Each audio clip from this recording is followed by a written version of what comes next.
কৃষ্ণ ভক্তিবিহীন কেউ ভগবত ধামে ফিরে যেতে পারে না। জীবের সাধনার চরমতম পরিণতি হল হরিভক্ত বা কৃষ্ণ ভক্ত হওয়া।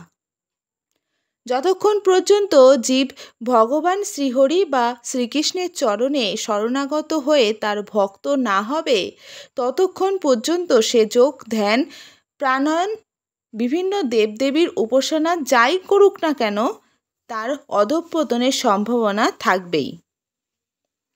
কত মহান মহান যোগী, মুনি, ঋষি, দেবদেবীর উপাসক, ভক্তিকামী, যুক্তিকামীদের অধঃপতনের বহু দৃষ্টান্ত শাস্ত্রে পরিলক্ষিত হয়।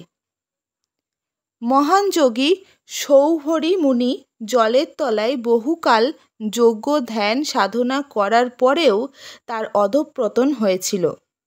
মহাশিবভক্ত রাজা নহুষ মানব শরীরে স্বর্গে ইহত্ব লাভ করেও সপ্ত ঋষিদের অভিশাপে সর্পযোনিতে অধঃপতিত হয়েছিলেন।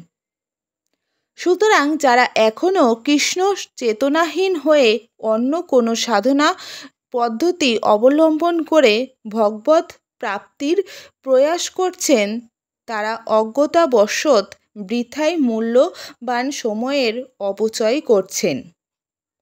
সময় থাকতে কৃষ্ণ ভজন করাই সকলের একমাত্র কর্তব্য। কারণ স্বয়ং ভগবান শ্রীকৃষ্ণ বলেছেন, আমার ভক্তের কখনো বিনাশ হয় না। এই কলিযুগে ভগবানের ভক্ত হওয়ার জন্য বিশেষ কিছু করার প্রয়োজন নেই।